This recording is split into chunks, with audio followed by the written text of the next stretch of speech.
बिहार, जहां राजनीति हर दिन नया मोड़ लेती है।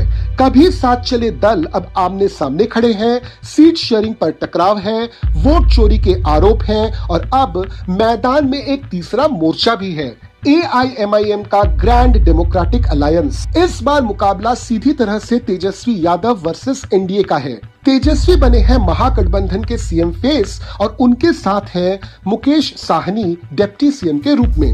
लेकिन कांग्रेस में बड़ी बेचैनी है। राहुल गांधी के गैर हाजिरी पर सवाल खड़े हो रहे हैं। क्या बिना राहुल के कांग्रेस संघर्ष कर भी पाएगी?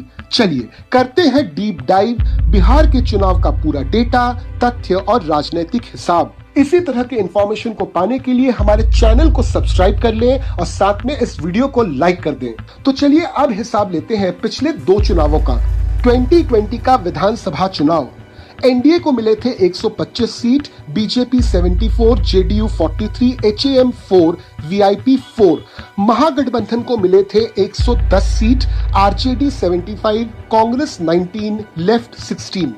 एनडीए का वोट शेयर था 37.26%, जहां पर महागठबंधन का वोट शेयर था 37.23%। हिल्सा नाम के एक कॉन्स्टिट्यूएंसी में फैसला सिर्फ 12 वोटों से हुआ था। 2024 लोकसभा चुनाव, एनडीए को मिले थे 30 सीट्स, महागठबंधन 9, अदर्स 1। सबसे बड़ी जीत बीजेपी को 1.4 लाख वोटों से मिली थी बेगूसराय में और सबसे कम मार्जिन वाली जीत थी अरवल में, जहां पर 314 वोट्स ने किस्मत का फैसला किया था। अब चले जाते हैं एनडीए के सीट शेयरिंग फॉर्मूला पर।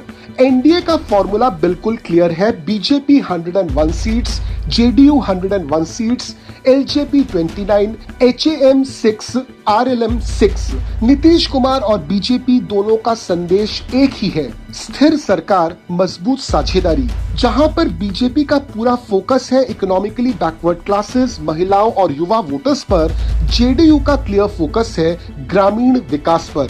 वहीं दूसरी ओर महागठबंधन में चल रहा है घमासान। महागठबंधन का आज तक का सबसे बड़ा फैसला यही रहा कि तेजस्वी यादव है सीएम के फेस और Mukesh Sahni deputy CM face. इस घोषणा के जरिए आरजेडी ने इकोनॉमिकली बैकवर्ड क्लासेस और निषाद वोटर्स को एक संदेश दिया है कि आरजेडी अब सिर्फ यादवों का दल नहीं है। मगर कहीं न कहीं कांग्रेस अभी भी नाराज है। राहुल गांधी अब तक बिहार के कैंपेन से पूरी तरह से गायब हैं। ताजा अपडेट्स के अनुसार आरजेडी ने 143 उम्मीदवारों की सूची जारी की है, जिनमें 24 महिलाएं हैं। 3 ऐसे सीट होने वाले हैं जहां पर आरजेडी और कांग्रेस के बीच में सीधी टक्कर होगी। इसी बीच AIMIM के ग्रैंड डेमोक्रेटिक अलायंस ने भी 64 सीटों से लड़ने का फैसला लिया है। उनका साथ दे रहे हैं आजाद समाज पार्टी और कुछ अन्य छोटे दल। बिहार में कुछ दिनों पहले ही SIR की प्रक्रिया पूरी हुई है, तो ऑब्वियसली SIR को लेकर राजनीति काफी तेज चल रही है बिहार में। ऑपोजिशन का आरोप है कि वोट सूचियों से नाम गायब कर दिए गए हैं, जबकि ECI कहता है कि यही तो रेगुलर प्रोसेस है। रूरल बिहार के सेंटिमेंट्स काफी ज्यादा मिक्स्ड हैं। इकोनॉमिकली बैकवर्ड क्लासेस और अदर बैकवर्ड क्लासेस के मतदाता कहीं न कहीं नीतीश कुमार से थोड़े से खुश नजर आए। वहीं पर अर्बन यूथ महंगाई और रोजगार को लेकर काफी ज्यादा नाराज है। हाल ही में हुआ रॉयटर्स के एक सर्वे के अनुसार एनडीए और महागठबंधन के बीच फासला सिर्फ 1.6% वोट का होगा।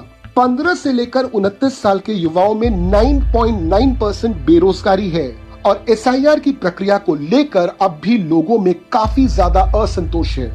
आज के जमाने में सोशल मीडिया एक चुनाव का बहुत बड़ा हथियार बन चुका है। बीजेपी का डिजिटल कमांड सेंटर पटना में सक्रिय है। आरजेडी इंस्टाग्राम रील्स और यूट्यूब लाइव के द्वारा तेजस्वी का संदेश फैला रही है। कांग्रेस अपने फेसबुक ग्रुप्स के द्वारा युवाओं को लुभा रही है। एक डेटा बताता है कि 72% वीडियो, 15% व्हाट्सएप, 10% रील्स और 3% मीम्स या फिर AI क्लिप्स बहुत ज्यादा वायरल हो रहे हैं बिहार में। सोशल मीडिया होगी तो ऑब्वियसली फेक न्यूज तो फैलेगी ही। फेक न्यूज के खिलाफ ECI फैक्ट चेक यूनिट्स सक्रिय कर रही है। अब बात करते हैं कि आने वाले चुनाव के संभावित नतीजे क्या हो सकते हैं। तो यहाँ पर 3 प्रोबेबिलिटीज बिल्कुल क्लियर हैं। पहला, महागठबंधन एकजुट रहकर एक बड़ी टक्कर देगा। दूसरा, आरजेडी और कांग्रेस के फ्रेंडली फाइट से एनडीए को कम से कम 8 से 10 सीटों का फायदा मिलेगा। और तीसरा AIMIM कहीं न कहीं महागठबंधन के वोट काटेंगे, जिससे डायरेक्टली फायदा होगा एनडीए को। इंडिया टुडे का एक एग्जिट पोल प्रोजेक्शन कहता है कि एनडीए को मिल सकते हैं 125 से लेकर 135 सीट, महागठबंधन को 100 से लेकर 110 सीट और अदर्स को करीबन 8 सीट्स। तो बात साफ है, महागठबंधन का नया चेहरा बन चुके हैं तेजस्वी और मुकेश साहनी। कांग्रेस बिहार में अभी भी अपने कमजोरियों से बाहर नहीं आ पाया और एनडीए का मैथ स्पष्ट है, उनका कैंपेन मजबूत है। बिहार का आने वाला चुनाव सिर्फ एक राजनीति का मैदान नहीं है, सत्ता की लड़ाई नहीं है, ये जनता के धैर्य की परीक्षा है। यहाँ का हर एक वोट ये निर्धारित करेगा कि बिहार किस दिशा में भविष्य में चलने वाला है। तो long live Bihar, long live Indian democracy. और मैं आपसे फिर मिलता हूँ अगले वीडियो में एक नए टॉपिक के साथ। जय हिंद।